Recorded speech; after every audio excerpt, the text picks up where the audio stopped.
Hello, so today what I wanted to do is go through a video detailing how to create a recovery USB for a HP thin client. In this case it's the model T620 Plus. Now basically I bought one of these second hand and it came with a password on there which I don't know what it is and no recovery software, as you'd probably imagine. So you know, if I want to go ahead and make changes or actually use it as it is, then I really want to use a clean, fresh install. So there is a way to do that.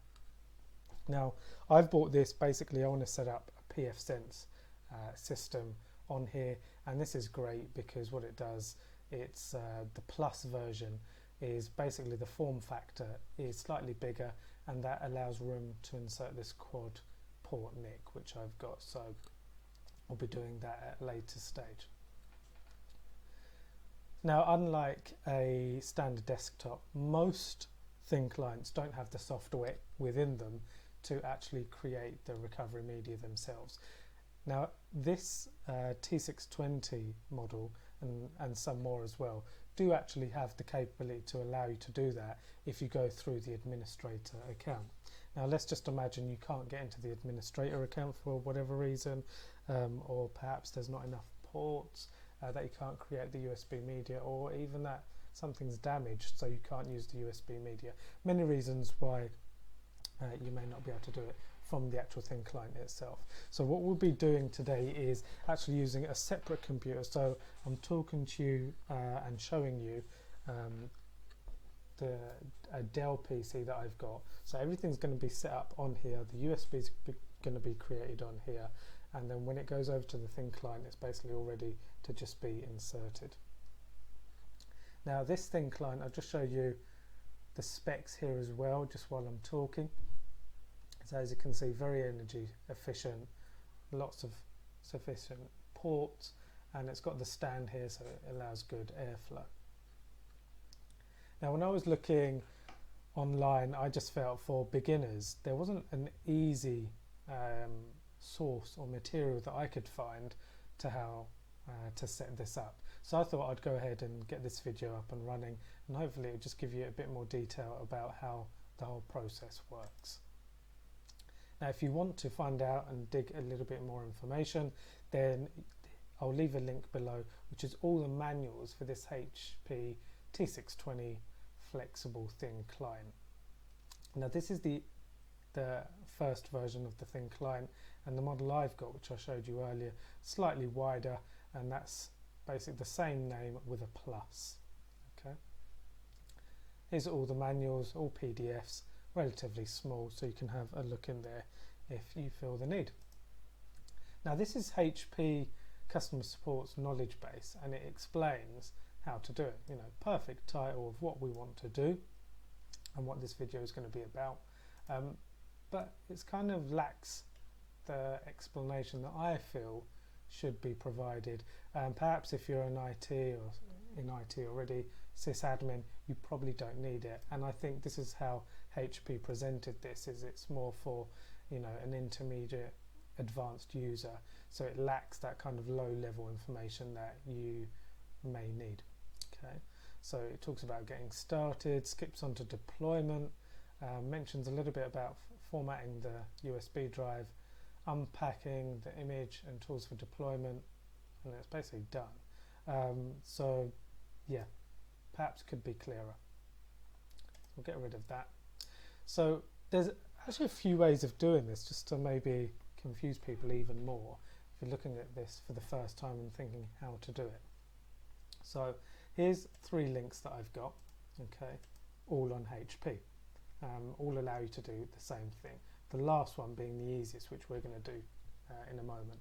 Now this one you can do, basically, I'll leave these links below because I know I'm explaining them without actually saying the URLs, but essentially this page here is where it will take you if you generally do a search.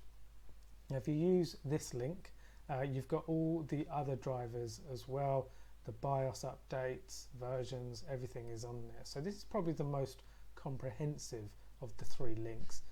or if you want to get something very specific, you'll probably find it here for this model. Now what you need to make sure is I've skipped option 1, which is basically to identify the model. Now don't worry, all it is just identifying which model you actually want to search software and drivers for. So all you need to do is type in the model. It's HP T620 in my case. You don't need the plus, it's just called the thin client. Even if you put the plus in, you'll still turn up on this page anyway. And then the detected operating system, that's the system that I'm working on right now. So this is the Dell system that I'm working on, so for that reason this will be different. Okay, now if you use this version, what you'll need to do is go into the operating system enhancements, click the drop down, and then when you download this file, it's relatively small so it won't take long to download, but you'll get an executable file, and it will look something like, or say something like SP99205, I believe, for the 32-bit, and if it's 64-bit then it will just have a 6 as the last number in place of the 5. What you'll then need to do is that will get downloaded, I believe, automatically to your C drive. You'll then need to double click it and unpack / extract all the files to a location of your choosing. I do recommend you put it in somewhere easy that you'll find, like your downloads folder, and then you can always delete it after if you don't need it. And you'll find a folder after it's been extracted called SW setup, so that you need to go into that folder. So just make a note of that, because it doesn't actually say HP. If you're a beginner, you might kind of lose which folder it is.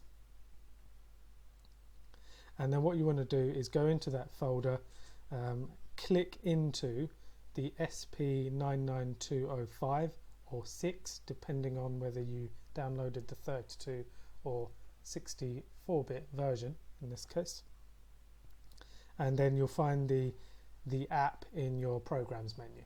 Okay, now just something to mention here, the full name of this tool. So what happens is HP have provided a brilliant application which makes this all really easy to create the USB. So if you imagine in a Windows 10 home desktop environment, you'd go into settings, update and security, and then you'll be able to create a bootable device or do your backups from there. So this is the application which allows you to do some similar functions. So this is what we're going to use. Now the full name is called HP Recovery Image and Software Download Tool, bit of a mouthful, or you'll hear it called a thin update. Okay, so I'll kind of carry on the video just referring to this as the thin update. They both mean the same thing, hence why they put it in brackets here. Okay, so that's your option 1 down. Any problems with that? In certain countries you can't use that. I think they block it from the URL, or that's what I've been told. Then there's another link here, tells you all the models that are available. As you can see, I've got the T620 plus flexible thin client here, so it would work for me, and I wanted the WES system, which is detailed here, so that's perfect. What you got here is, depending on whether it's a 64 or 32-bit OS, you would download these files and do a similar process to what we discussed. We're going to do the easiest one. So this is the third option, and basically it just skips that whole extraction and trying to find the file. Although it's not difficult, it's just a little bit more time consuming. So this is just a lot more easier. So here you go onto this website, which I'll leave a link for. Now here what we want to do is, we've got the HP thin update automatically, so if you click the link you'll just land on this page without having to put anything in. Really easy. And then we'll do the 64-bit. So this is the system that you're working on, so whether it's 32 or 64-bit. So my Dell PC is a 64-bit, so I'm going to click this one. Okay, then it'll ask you to save this file, so it's called the HP thin update, and then it's got what looks like a date, so 2606, and it's an MSI file. Okay, so Windows installer package. Now I'm going to cancel because I've already got that downloaded, but you're going to go ahead and save file.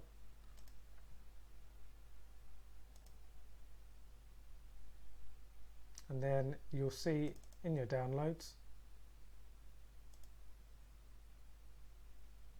this here. So basically you just click next, next and finish, and then that will be done. Come out of that, and then you'll basically see it in your start or programs menu, and you'll see it normally right at the top because it's the last thing that you've done. So let's go ahead and open that. Perfect. So this is this amazing application that I was talking about. Just makes it really easy, and why I say that is because once you're here you don't need to go and find any other links. All the downloads will be managed by this application, by HP. Now if you're on a different thin client system, you may have something similar if it's a well-known brand, or you might have to do more manual tasks yourself. Now in our case, I said that I was going to create a USB drive. For those thin clients that HP do and others that allow you to create this media within the thin client itself, for HP this is what you'll see.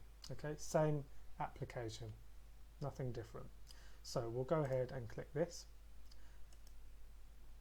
Okay, just let it update the repositories. Okay, so here it's we just need to select some options really.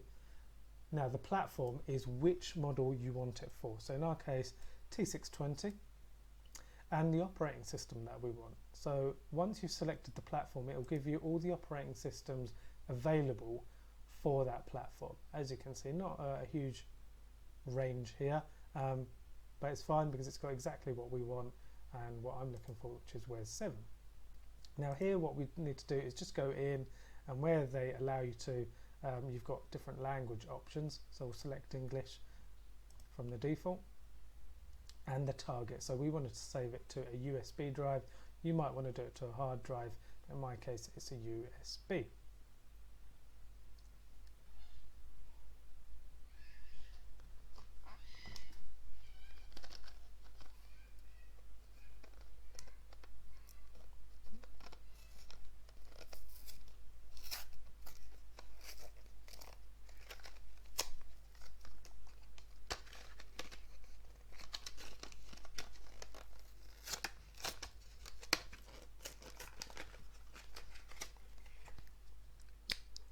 Right, now I'm just inserting a brand new USB.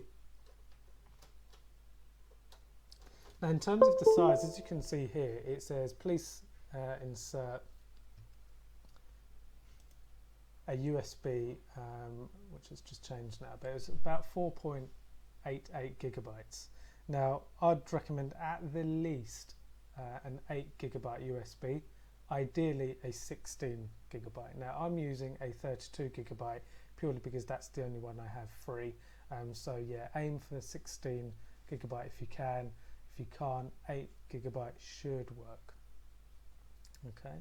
Now a little warning comes up after I've inserted that, just saying it's going to format it, and it's picked up the drive here. Now I haven't formatted the USB, so it's gone in literally out of the packet. Now if you have any problems, you might be using a USB that you've used already or has got existing data. Obviously anything on there will be deleted if you didn't know that already. Secondly, if you do need to format it or it asks you to, then FAT32 should work for what you need it for. So try that if you have any problems. Otherwise in most cases it should handle that for you. Now we've got all this set up now, so we've told it which platform, what operating system we want on the USB as a recovery, and where we want it to go. So it's picked up that all nicely, and all we need to do now is click create. So as you've seen, after I inserted the USB, this was grayed out, but now it's ready to be clicked. So we click here. Now I'm not going to do this right now because I've already created one and it's just going to take a little while to do. It took about 25 minutes to do, so you know, make yourself busy while this happens. But once you click create, all that will happen is this time bar here will just fill up with green until it's all done, And what it will do, there'll be two parts to the USB. So once it's ready and you eject the USB, you'll notice that there's two parts to the actual USB. One will be called thin state, and then you'll have an abbreviation on the other part, which is HBIBR. Okay, so you'll see those two. That's normal, it's meant to do that. Okay. Now once that's done, it will literally pop up with a message just saying it's completed what it needs to do. Like I say, about 25, maybe 30 minutes, and then this is all done on this system. So as far as we're concerned with creating the bootable USB and what we need to do on this, I'll call it host PC for lack of a better word, which is my Dell PC, we're then done. So we can move away from here, and then what we need to do is move over to the actual thin client itself, insert it in the USB drive, and then start the installation process, which is basically all, clicking next forward until it's ready to begin. So the next stage is really easy. Okay, so we're on the next part now. So after you've read and clicked create, then the whole process should take about 30 minutes. Then confirmation pops up. Like I said, you'll have two parts to USB. Take that out, and then now what we've done is on a switched off thin client, we've inserted the USB and then allowed it to install. Now what will happen is, as it's ready, it will detect the USB, and then what it will ask you to do is if you want to restore. So we want to do that. Now in the video that you're watching here, it hasn't covered that with you. It's actually skipped past those. So what I'll do is I'll just explain. So it'll ask you to restore, and then it'll explain or give you a header that it'll install the original operating system drivers and other HP provided software that came with the computer, which is basically perfect. That's exactly what we want. You'll have to confirm that twice by typing in the letter Y, and then that takes around 11 minutes, and then once that is done, it'll ask you to press the letter S, and then what you need to do is two things. Shut the machine down. That's what happens when you click S, type S, sorry, and now you need to remove the USB. If you don't, it will just go in an endless loop. So you need to, at this point, remove the USB, then restart the machine, and you'll be where we are now. So I've flipped it over to the thin client monitor so you can see exactly what happens after that stage, and it takes about 5 minutes at this stage. And what it will do is it will confirm the login stage, and all I'm going to do is just show you that everything's working while we're going through that. Now just something to bear in mind is when you go in, you won't have a password for it. So if you go in as a user, you can click some options and it'll ask for the administrator password, and you won't have one. Basically what you'll do is on restarting the machine, you keep pressing the shift key, and then what will happen is you'll be presented with the administrator and user account, and then you can go into the administrator account and then change the password if you want to by clicking Control Alt Delete altogether. You'll be given the change password option, and you need to type in the old password before you can change it to a new one. Now the old password, or the default passwords for the administrator account, is administrator with a capital A, and for the user it's, guess what, user, again with a capital U. So they're the defaults. Do recommend that you change them and just keep that somewhere safe, because it's a bit of a pain to reset. You can also, for enhanced security, create a password reset disk or USB, but we're not going to go through that in this video. Feel free to have a look at that option while you're in it if you feel the need to. Now the system is going to configure everything from the USB, so it's still got this inserted in the thin client at this stage. As a quick fix, I'm using a phone to capture the screen, so apologies for the poor quality and back to front that you'll be seeing, but hopefully it's just to really show you what happens as opposed to anything specific here, so you're not really missing anything had the picture quality been better. Here you can see control panel. We've got the HP update, and then it asks for the administrator password. Now I mentioned that earlier. This is what will happen if you don't know what the password is. The picture quality is a bit poor, but it's asking for a password which potentially you may not have. So as I said before, default password for administrator is administrator, and for the user it's user. The first letter respectively is a capital letter. Perfect, so we're shutting the system down now. Everything's all complete.